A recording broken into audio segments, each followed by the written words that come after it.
स्वागत है आपका। देख रहे हैं आप सी न्यूज भारत, आपके साथ मैं हूं श्वेता तिवारी। वक्त हो गया महाराष्ट्र बुलेटिन का। इस बुलेटिन में बात होगी नासिक की, जहां क्राइम ब्रांच यूनिट 2 ने लोधे गैंग के मुख्य आरोपी भूषण लोधे और प्रिंस सिंह को नेपाल सीमा के पास से गिरफ्तार किया है। साथ ही बात होगी कोला की, जहां सांस्कृतिक कार्यक्रमों के साथ विशेष आयोजन हुआ। ऐसी तमाम खबरों पर विस्तार से करेंगे चर्चा। क्राइम ब्रांच यूनिट 2 ने लोधे गैंग के मुख्य आरोपी भूषण लोधे और प्रिंस सिंह को नेपाल सीमा के पास से गिरफ्तार किया। दोनों आरोपी पहले से फरार थे और विभिन्न राज्यों में छिपे हुए थे। टीम ने तकनीकी विश्लेषण और गुप्त सूचना के आधार पर उन्हें महाराजगंज उत्तर प्रदेश से हिरासत में लिया और अदालत में पेश किया। दोनों को आगे की कार्यवाही के लिए नासिक ले जाया जा रहा है। गिरफ्तारी में क्राइम ब्रांच टीम और वरिष्ठ पुलिस अधिकारियों का समन्वित प्रयास शामिल है। माननीय पोलीस आयुक्त श्री संदीप कर्णिक सर नाशिक शहर, पोलीस उपायुक्त गुन्हे श्री किरण कुमार चव्हाण सर, सहायक पोलीस आयुक्त गुन्हे श्री मिटके सर यांच्या मार्गदर्शनाखाली सातपूरच्या औराबार प्रकरणातील जे मुख्य आरोपी होते भूषण लोंढे, त्याचे साथीदार प्रिन्स व यापूर्वी 20 दिवसापूर्वी त्याच्यात 4 आरोपी होते। 20 दिवसापूर्वी आमची हीच टीम, मी व माझ्यासोबत असलेली पूर्ण टीम, आम्हाला तांत्रिक विश्लेषण करून आमचे सहाय्यक प्रभारी अधिकारी जे आहेत तो API तोडकर साहेब व आम्ही या गुन्ह्यामध्ये तांत्रिक विश्लेषण केलं। मोबाईल डाटा किंवा बाकीच्या इतर गोष्टींचं टेक्निकल अनालिसिस करून सदरचे आरोपी जे आहेत ते बागपत म्हणून जिल्हा आहे UP मध्ये, त्या UPतल्या बागपत जिल्ह्यात कुठेतरी ते वास्तव्यास असल्याबाबत आम्हाला माहिती मिळाली। त्यावरून आम्ही पूर्ण टीम करून बागपत मध्ये गेलो। टोटल पोलीस मदत वगैरे घेऊन आम्ही त्या ठिकाणी धाड टाकली असता या गुन्ह्यातले जे 2 आरोपी होते भूषण लोंढे आणि राहुल गायकवाड, या दोघांनी सेकंड फ्लोअरवर जाऊन जंप केल्या होत्या, टेरेसवर जाऊन जंप केल्या होत्या। त्याच्यात राहुल गायकवाड जो आहे, ज्याला यापूर्वी 20 दिवसापूर्वी अटक करण्यात आलेली आहे, त्याचा देखील पाय टिबिया फिबुला, त्याचा पायाचे दोन्ही पाय हाडं फ्रॅक्चर झाली होती। त्यासोबत आपण एक अजून VC म्हणून वेदांत चाळगे याच गुन्ह्यातला आरोपी, असे 2 आरोपी आपण त्यावेळेस अटक केली होती आणि बाकीच्या प्रोसिजर करून त्यांना इथं आणलं होतं। पण त्यावेळेस भूषण लोंढे व प्रिन्स हे त्यावेळेस पळून जाण्यात सक्सेस झाले होते।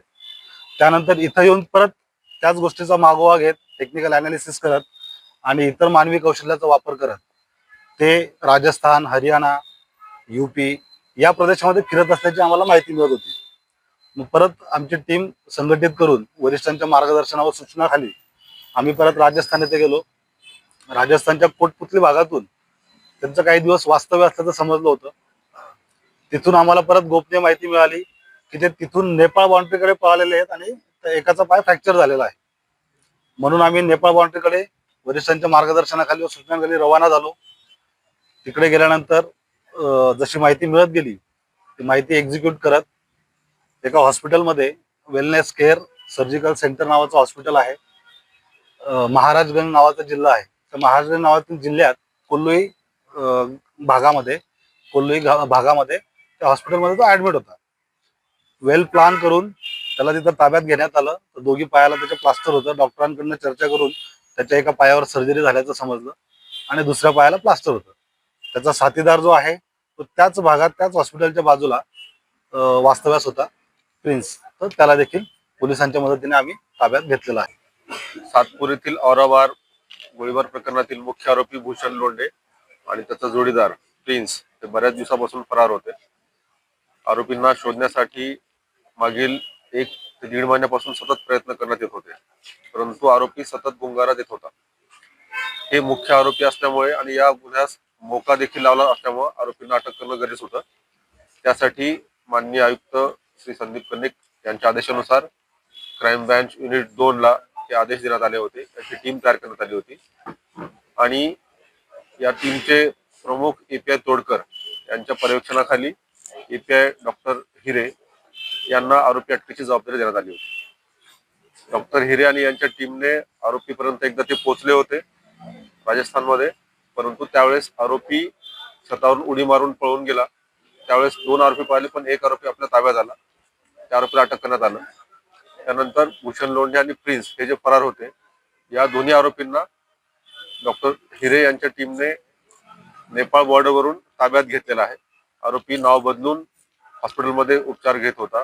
त्याचा जोडीदार प्रिन्स याने देखील नाव बदललेलं होतं आणि अथक प्रयत्नानंतर या दोन्ही आरोपींना क्राईम ब्रँच युनिट 2च्या टीम मधील मुख्य डॉक्टर समाधान हिरे, PSI यशवंत बेंडकुळे, ASI शंकर काळे, हवालदार सुनील आहेर, प्रकाश महाजन, अतुल पाटील आणि पोलीस अंमलदार महेश खांडवाहने यांच्या टीमने रात्रंदिवस एक करून परिश्रम घेऊन आरोपींना नेपाळ बॉर्डरवरून नाशिक येथे आणलेला. नासिक से सी न्यूज संवाददाता प्रकाश खैरे की रिपोर्ट। सतपुड़ा स्थित मेलघाट में वन वैभव और आदिम संस्कृति को प्रदर्शित करने के लिए 30 जनवरी से 1 फरवरी तक नारनाला महोत्सव आयोजित किया जाएगा। महोत्सव में सांस्कृतिक कार्यक्रम, नौकायान, सफारी, आदिवासी नृत्य, पक्षी दर्शन, साहसिक खेल और कला प्रदर्शनियों का आयोजन होगा। जिला कलेक्टर वर्षा मीना ने अकोट में महोत्सव की तैयारियों का निरीक्षण किया और संबंधित विभागों को समन्वय स्थापित कर आवश्यक सुविधाएं सुनिश्चित करने के निर्देश दिए। इसके साथ ही उन्होंने महोत्सव का प्रचार प्रसार व्यापक रूप से करने और स्वयंसेवी संस्थाओं की सहभागिता सुनिश्चित करने पर जोर दिया। अकोला से सी न्यूज संवाददाता धनराज सपकाल की रिपोर्ट। अकोट के अकोलखेड़ निवासी शुभांगी सुधीर पांडे 45 वर्षीय 3 दिसंबर को लापता होने के बाद 4 दिसंबर को पोपटखेड़ बांध के गणेश विसर्जन घाट के पास मृत पाई गई। पुलिस ने शव कब्जे में लेकर जांच शुरू कर दी है, लेकिन प्रारंभिक जांच में ये स्पष्ट नहीं हो पाया कि मौत आत्महत्या थी या हत्या। पोस्टमार्टम रिपोर्ट आने के बाद ही मौत का कारण स्पष्ट होगा। पुलिस आसपास के सुरक्षा कैमरों और स्थानीय लोगों से पूछताछ कर रही है और नागरिकों से सतर्क रहने की अपील की गई है। अकोला से सी न्यूज संवाददाता धनराज सपकाल की रिपोर्ट। धुले शहर में 5 दिसंबर को विभिन्न शिक्षक संगठनों ने अपनी लंबित मांगों को लेकर विशाल मोर्चा निकाला, जिसमें हजारों शिक्षक शामिल हुए। कल्याण भवन से शुरू हुआ मोर्चा जेल रोड होते हुए क्यूमन क्लब पहुंचा, जहां सभा आयोजित की गई। टीटी अनिवार्यता रद्द करने, पुरानी पेंशन योजना लागू करने और शिक्षण सेवक पद समाप्त करने जैसी प्रमुख मांगों को जोरदार आवाज दी गई। मोर्चे में कई संगठन पदाधिकारी और बड़ी संख्या में शिक्षक उपस्थित थे। आज संपूर्ण महाराष्ट्रामध्ये 5 डिसेंबर 2025ला शाळा बंद आंदोलन व मोर्चामध्ये महाराष्ट्र राज्य प्राथमिक शिक्षक, माध्यमिक शिक्षक, उर्दू शिक्षक व शिक्षकेतर कर्मचारी समन्वय समितीच्या वतीने आज जो आंदोलन व मोर्चा या ठिकाणी आयोजित केलेला आहे। 1 सप्टेंबर 2027 पूर्वी सर्वोच्च न्यायालयाने टीएटीचा आदेश काढला आणि त्याच्यामुळे शिक्षकांच्या मनामध्ये एक भीती निर्माण झाली आणि म्हणून आजच्या या आंदोलनातून मोर्चातून आमची एकच मागणी आहे सर्व संघटनांची की टीएटी ही रद्द झाली पाहिजे आणि टीएटीमुळे आमच्या शिक्षकाला जो जीव गमवावा लागला अशी पाळी पुढे आमच्या शिक्षकांवर येऊ नये। जर हे झालं नाही तर पुढे याच्यापेक्षा तीव्र आंदोलन आम्ही करू असं आम्ही शासनाला सांगू इच्छितो आजच्या दिवशी। धुले से सी न्यूज संवाददाता नीलेश परदेशी की रिपोर्ट। जालना के चंदनजीरा क्षेत्र में मनपा ने पुलिस बल की मौजूदगी में अतिक्रमण विरोधी कार्यवाही करते हुए एकता चौक से मौलाना आज़ाद चौक तक की वर्षों से रुकी पड़ी महत्वपूर्ण सड़क को खाली कराया। सड़क विकास के लिए 15 दिन पहले नोटिस दिए गए थे, जिनमें कुछ नागरिकों ने स्वयं अतिक्रमण हटाया, जबकि शेष अतिक्रमणों को आज जेसीबी की मदद से हटाया गया। भीड़ नियंत्रण के लिए पुलिस फोर्स तैनात रही। कार्यवाही के बाद लगभग 50 फीट चौड़ी सड़क निर्माण का रास्ता साफ हो गया है, जिससे लंबे समय से अटके विकास कार्यों को गति मिलने की उम्मीद है।